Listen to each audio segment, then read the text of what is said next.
se religar a Deus. É uma explosão de como se religar a Deus. Uma necessidade espiritual bem forte. E não existe nenhum lugar, pelo menos o que eu saiba, no mundo inteiro, com tanta explosão, com tanto interesse no lado espiritual. Ou espiritualista, como quiserem entender. Então, hoje, quando eu estive lá na China, e esse lugar chamado Shanxi, a cidade onde eu morava, eu conheci um grande empresário que mora há 16 anos em São Paulo. Então ele fica 6 meses em São Paulo e 6 meses na China. E por acaso, em um dos hospitais que nós tínhamos estágio, eu fiquei sabendo que ele estava lá e fui conversar. Ele falava um português maravilhoso, perfeito. E aí ele começou a comentar sobre a política do Brasil. Na época era eleições, ele queria saber se eu ia votar na Dilma ou no Aécio, e ele estava todo inteirado, porque ele trabalhava com exportação, então ele estava preocupadíssimo quem ia ser o próximo presidente. Ele falou assim: você sabe que aqui em Shanxi é um dos lugares mais budistas que existem ao redor de Shanxi, é um dos lugares mais budistas que existe na China, da influência budista. Só que ele falou uma coisa pra mim assim: Mauro, só que agora virou tudo comércio aqui. Não existe nada que aconteça do lado espiritual nesses lugares. Não fui eu que falei, foi ele que falou isso pra mim. Ele comentou que não há mais essa busca espiritual, e sim financeira, econômica, capitalista, dinheiro, né? E aí eu tendo mais uma desilusão, né? Porque eu querendo visitar os templos, querendo visitar alguns lugares mais religiosos, e me desanimei um pouquinho nesse lado, né? Bom, as aulas começaram e esses professores que eu tive lá eram professores relativamente bem preparados, porém eles não avançavam em nenhum sentido. Vou dar um outro exemplo. Eles começaram a dar sobre os pontos sul.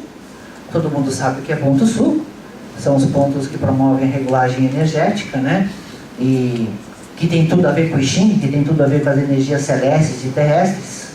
Cada ponto com a sua qualidade de tonificação, sedação, dependendo da estação do ano.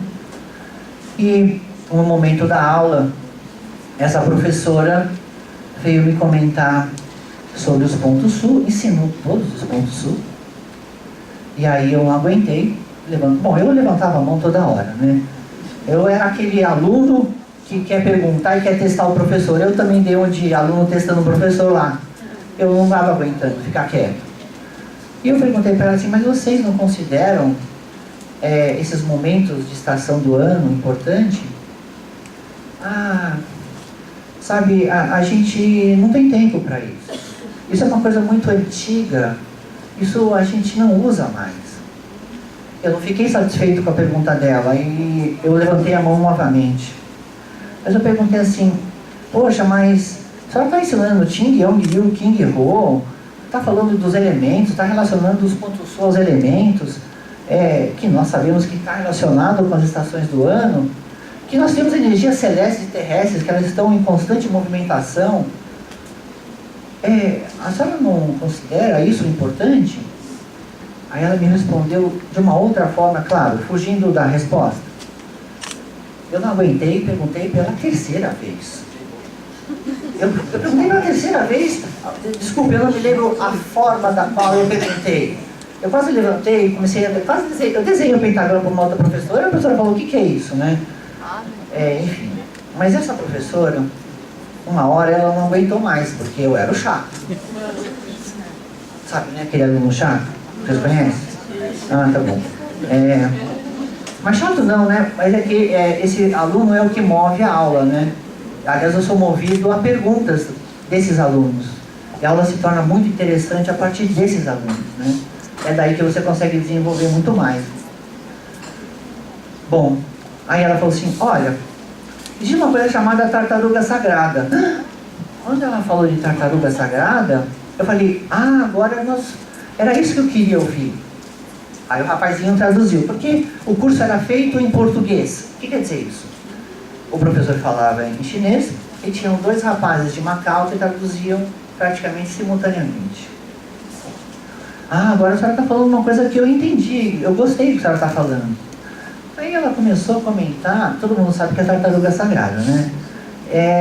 Existe um cálculo, ela falou assim, muito difícil de fazer. Nossa, é complicadíssimo fazer esse cálculo. Ela falou para mim, existia um software na época de 30 mil renminbis ou yuans e não tinha, todo mundo, a maioria não tinha acesso a esse programa. Aí eu falei assim para ela, mas olha, a senhora não se preocupe não. Eu tenho um programinha aqui, e eu tenho, pode falar, né, para os alunos que existe, né? Agora eu vou falar. Existe um... porque a gente ensina vocês aos cálculos, tenta ensinar para vocês sobre as energias celestes e terrestres, mas existe um software que calcula na hora o ponto aberto. Mas vocês não escutaram isso, tá bom? Esse programa custa 30 mil dólares, tá ok? Agora... E eu falei assim, eu dou para você agora esse programa se você quiser. Aí ela falou assim, olha, a gente não pode fazer isso, né? A gente não faz tudo isso que você está falando, porque nós não temos tempo hábil de fazer isso. Essa foi a resposta dela. Você imagina num país de 1 bilhão e 300 milhões de pessoas, com mais de quase 170 hospitais na China, de medicina tradicional chinesa, tratando quase que exclusivamente com fitoterapia, acupuntura, tuiná e ventosa, e moxabustão. Só isso. Prédios do qual eu tive assim, a felicidade de visitar. Eu era o chato, né, de novo, porque até antes de começarem as visitas nos hospitais, eu já estava indo no hospital. Eu já entrava nos hospitais e ninguém falava nada para mim.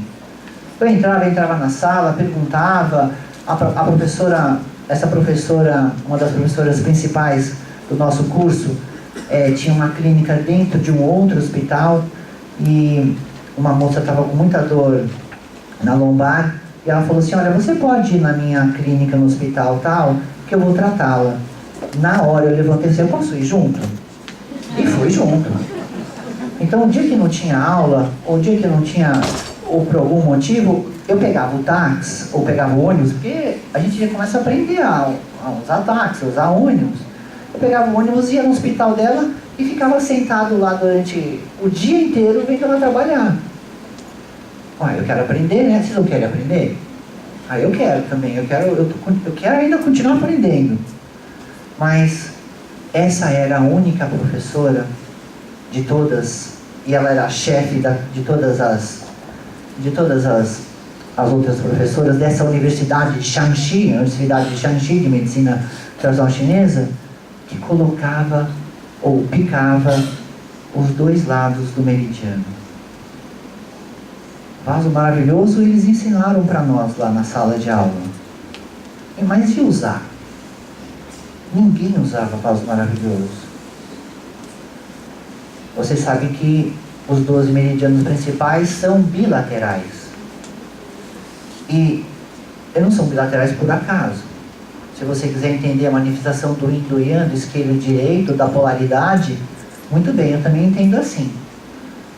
Mas essa era a única professora que picava os 2 lados do meridiano.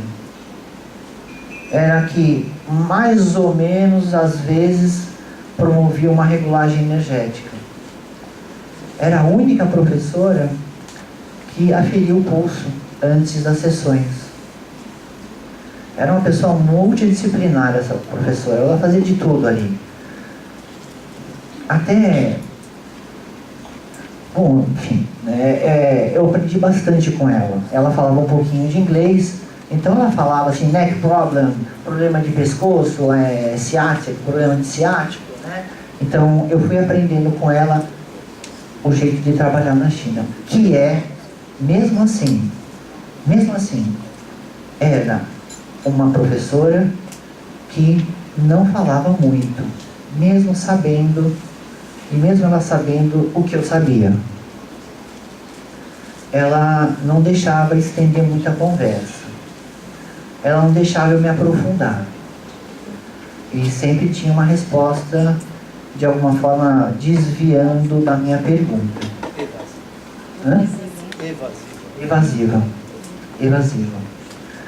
Bom, essa professora, ela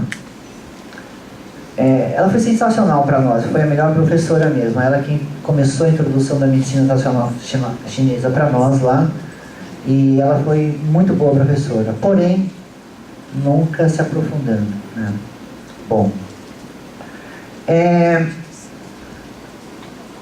eu, como curioso, sempre curioso, né?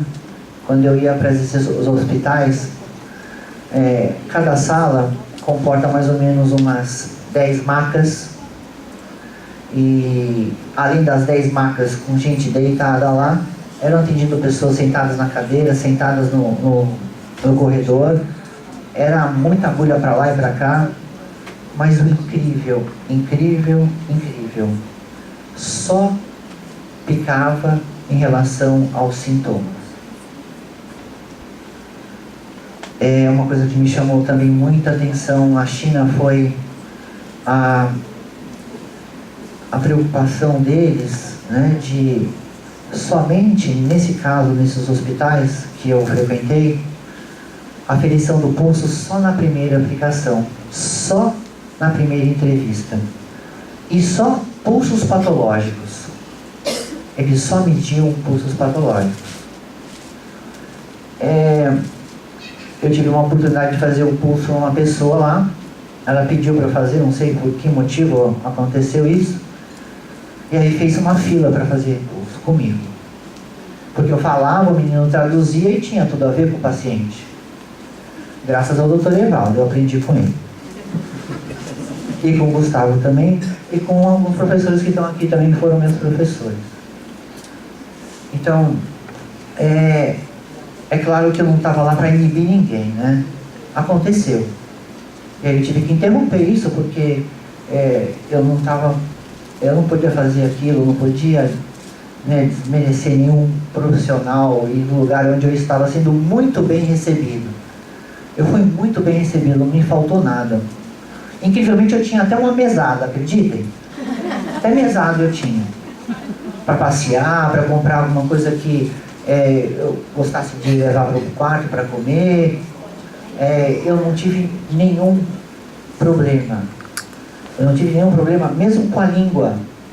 Aonde nós íamos, nós éramos muito bem tratados. Mesmo sem uma pessoa que acompanhava a turma toda, traduzindo. Bom, oi? Aí tá perguntando se eu dancei lá na China, né? É claro que eu dancei, é óbvio, é evidente, né? Não tem dúvida nenhuma disso. Deu aula lá. E dei aula lá. Eu tava no parque, tem ali umas imagens do parque, depois eu coloco. Eu estava num parque, tem um parque imenso lá, maravilhoso, lindo de morrer. E na China, nos parques da China, todo mundo faz de tudo, né? Joga ping-pong, dança tango, parecendo que está dançando forró. É um negócio incrível. A música está aqui e eles estão lá, né? Mas tudo bem. E num momento lá, tinha uma pessoa, estava tocando uma música, e tinha uma moça lá, fazendo uma coreografia. E vários chineses fazendo igual, eu falei, eu vou lá fazer também, né? Aí eu fiquei lá fazendo, né? Quando a música parou, a moça me chamou assim, vem aqui. Aí eu fui lá, né? Eu tava sozinho, então eu tinha que gesticular, porque na cidade onde eu tava, não se fala nem inglês. Shangxi, a maioria não fala inglês, nem yes, nem no, não sabe nada de inglês. Aí, Pequim é diferente. Pequim é completamente diferente. Mas aonde eu estava, ninguém praticamente fala inglês. Aí ela falou assim, você faz assim, né? Você ensina tal, né? Aí a moça colocou uma música um pouco mais ocidentalizada. Aí, faz aí. Aí eu fiz, né? Eu fazia, né? quando eu olhei para trás, tinha não tinha 1 bilhão e 300 milhões atrás de mim, mas tinha muita gente atrás de mim. E foi uma festa. Foi uma maravilha, foi muito divertido, né?